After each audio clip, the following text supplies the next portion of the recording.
नमस्कार, आप देखना शुरू कर चुके हैं यस 7 न्यूज। 2013 में बिहार सरकार ने एक नोटिफिकेशन के जरिए सरकारी मदरसों और संस्कृत विद्यालयों में नियुक्त शिक्षकों को नियमित से नियोजित करने का आदेश दिया था, जिससे नाराज शिक्षक अदालत का दरवाजा खटखटाए और 10 साल की लंबी कानूनी लड़ाई लड़ने के बाद जीत हासिल की है और पटना न्यायालय ने आदेश दिया है कि शिक्षकों को पुनः नियोजित से नियमित किया जाए और वेतन सुनिश्चित किया जाए तथा सरकारी सुविधाएं जो मिलती है शिक्षकों को उन्हें मुहैया कराई जाए। आइए इस पे मौलाना इमरान ने क्या कहा, सुनते हैं उन्हीं की जुबानी। आए हुए तमाम इलेक्ट्रॉनिक मीडिया के लोग का धन्यवाद और मैं शुक्रिया अदा करता हूं कि मदरसे को लेकर जिस तरीके से बिहार में हालात रहे, 100 साल में जो काम मदरसा युवा शिक्षक संघ ने किया है वो बिहार के लिए एक मिसाल है। अभी 10 सालों से एक लड़ाई चल रही थी। बिहार सरकार ने 970 नंबर नोटिफिकेशन 31/8/13 को जारी किया, जिसमें ये कहा कि 15/2/11 के बाद जो नियुक्त शिक्षक हैं नियोजित में कन्वर्ट माने जाएंगे। इस मामले को लेकर ऑल मदरसा युवा शिक्षक संघ ने CWJC 985/2015 माननीय न्यायालय के पास हम लोग पहुंचे और हम लोगों को इंसाफ मिला, जिसके लिए माननीय न्यायालय का हम शुक्रिया अदा करते हैं। साथ ही साथ उन आमला का जिन लोगों ने 18 तारीख को 18/7/2023 को लेटर जारी कर इन शिक्षकों के वेतन निर्धारण और एरियर के लिए आदेश किया, उनका भी मैं शुक्रिया अदा करता हूं। साथ ही बिहार के वज़ीर आला नीतीश कुमार जी का भी मैं शुक्रिया अदा करता हूं, अपने संघ के जानिब से और तमाम असातिज़ा की तरफ से। ये मदरसे के इतिहास में बहुत बड़ी लड़ाई है। 100 साल में आज तक किसी मदरसे के शिक्षक या संघ या तंजीम ने कोई वैसी लड़ाई नहीं लड़ी जिससे मदारिस के असातिज़ा को फ़ायदा हो सके।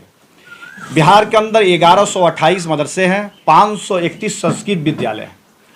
दोनों का मामला हाई कोर्ट से लेकर सुप्रीम कोर्ट तक पहुंचा।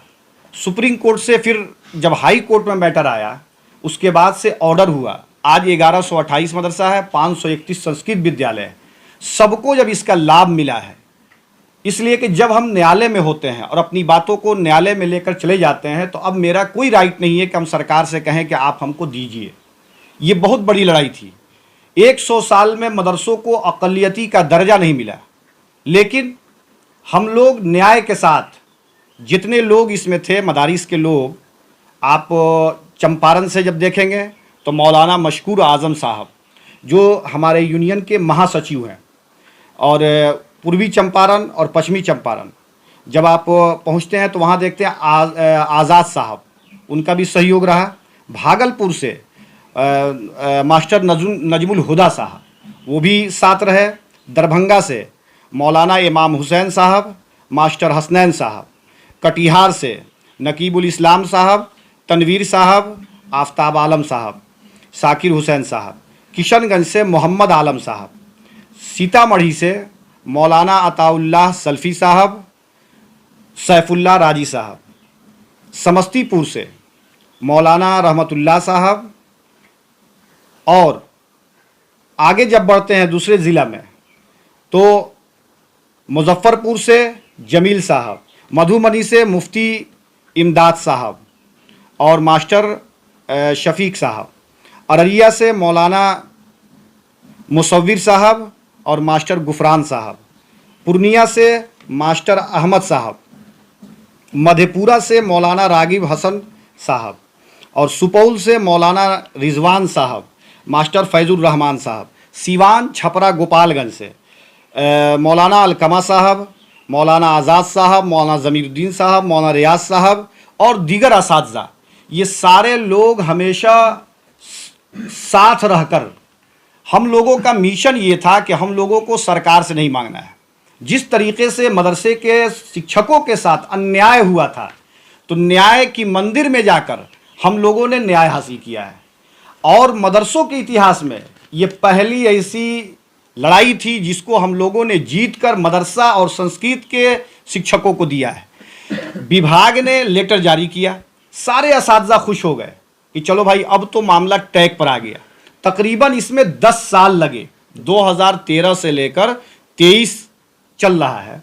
10 साल के बाद ये आज असातिज़ा को ये खुशी मिली है।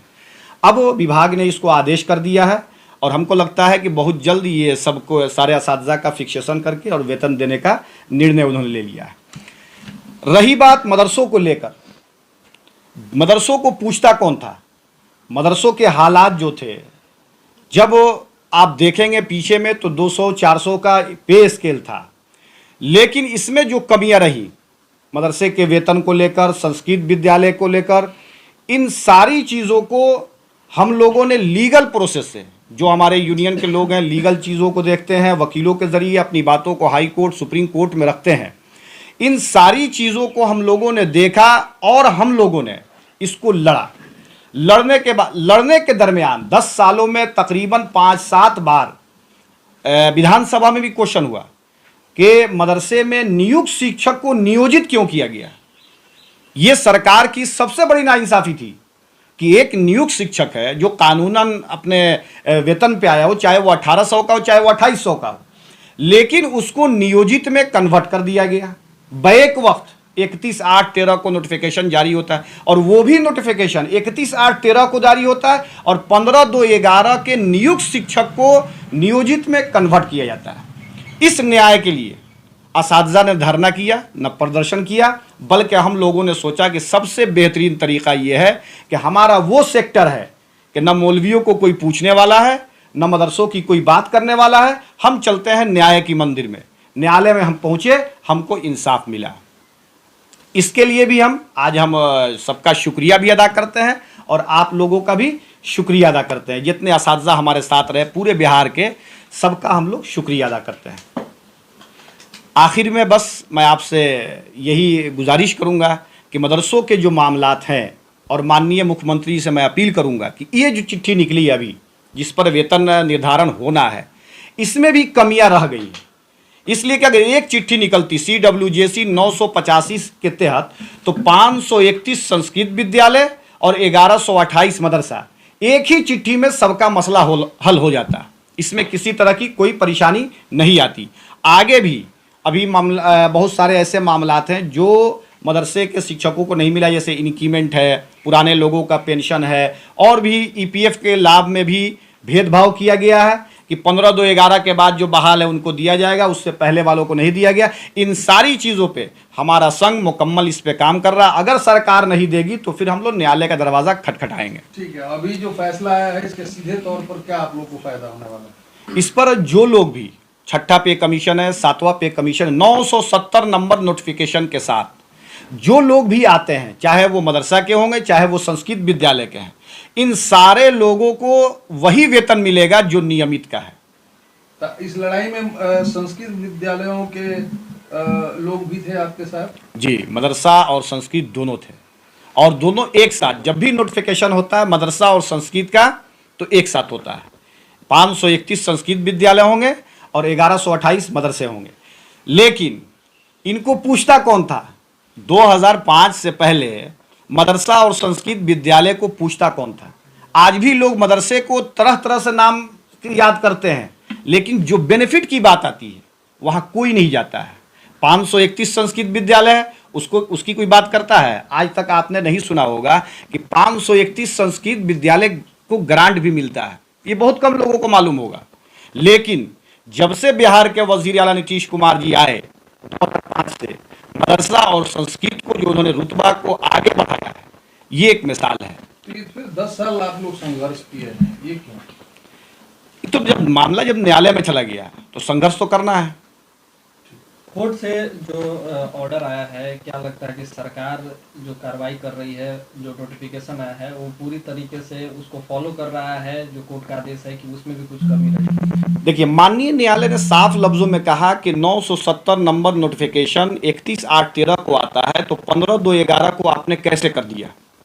15/2/11 को मैंने कोई भी मामला होता है तो उस डेट से लागू होगा ना। कोई दोषी करार अगर दिया जाएगा तो उस डेट से दिया जाता है। बैक से आप किसी को दोषी करार देकर सजा नहीं दे सकते हैं।